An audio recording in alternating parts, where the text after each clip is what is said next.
Ready start. Paragraph. समाजातील दुर्बल घटकांनी निस्वार्थी भूमिकेत व संयुक्तपणे व्यवहार करून स्वतःच्या आर्थिक उन्नतीसाठी स्वेच्छेने आणि समानतेच्या भावनेने सहकारी संस्थांची स्थापना झालेली असून संस्था ही लोकशाही, बंधुभाव, शांतता आणि परस्परांची प्रगती या तत्वावर आधारलेली एक आदर्श समाजव्यवस्था असते. सेवाभाव हा सहकाराचा आत्मा असतो आणि त्या हेतूने सहकारी संस्थांचे व्यवहार चालवले जातात.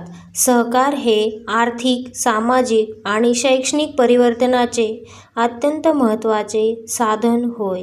सहकारी संस्थेमुळे संपत्तीचे सर्वांना समान वाटप होण्यास आणि समाजातील दुर्बल घटकांना आर्थिक आणि सामाजिक प्रतिष्ठा व शैक्षणिक मदत होत असते. सहकारामुळे मक्तेदारी प्रवृत्तीस आळा बसून नागरिकांना जीवनावश्यक वस्तू कमी किमतीत होण्यास मदत होते.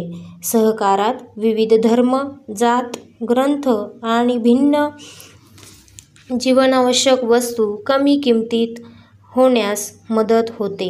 भिन्न विचारसरणीचे लोक एकत्र असतात की ज्यामुळे विचारांची देवाणघेवाण होऊन स्वतःच्या व समाजाच्या आर्थिक प्रगतीसाठी परस्पर सहकार्याची भावना निर्माण होते. समाजातील गरीब श्रीमंत यांच्यातील आर्थिक विषमतेची दरी कमी करण्याचे कार्य सहकारी संस्था करीत असतात. सहकारामुळे शेती उद्योग, व्यापार, लघुउद्योग इत्यादी क्षेत्रांचा विकास होण्यास मदत होते.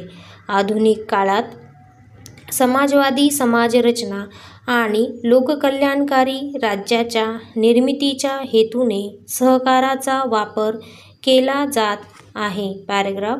सहकारी संस्थांमुळे समाजातील आर्थिक दृष्टिकोनातून दुर्बल घटकातील मुलामुलींना उच्च शिक्षणासाठी आर्थिक मदत मिळत असल्यामुळे त्यांची शैक्षणिक प्रगती होण्यास अत्यंत मोलाची मदत होते. सहकारी संस्थेच्या सभासदांची संख्या बरीच मोठी असते. सहकारी संस्थेचा दररोजचा कारभार पाहण्यासाठी सभासद आपले प्रतिनिधी व्यवस्थापक समितीवर निवडून देतात. व्यवस्थापक समितीला कार्यकारी मंडळ किंवा संचालक मंडळ यांच्या सहकार्याने कारभार करावा लागतो. सहकारी संस्थेचे सभासद संख्येने बरेच असल्याने सर्वजणांना संस्थेच्या व्यवस्थापनाचे अधिकार सभासदांनी नेमलेल्या व्यवस्थापक समितीकडे दिले जातात. व्यवस्थापक समितीस सहकारी संस्थेच्या नित्याचे व्यवस्थापन पाहण्याचे अधिकार मिळतात. सहकारी संस्थेच्या नियमात दिलेल्या तरतुदीस अनुसरून संस्थेच्या हिताच्या दृष्टीने धोरणे व योजना आखणे, निर्णय घेणे, निर्णयाची अंमलबजावणी करणे वगैरे कार्य व्यवस्थापक समिती करते. व्यवस्थापक समितीला त्याच्या कार्यास मदत करण्यासाठी व्यवस्थापक, व्यवस्था संचालक आणि इतर अधिकाऱ्यांना व्यवस्थापक समितीने दिलेल्या आदेशानुसार कार्य करावे लागते. स्टॉप.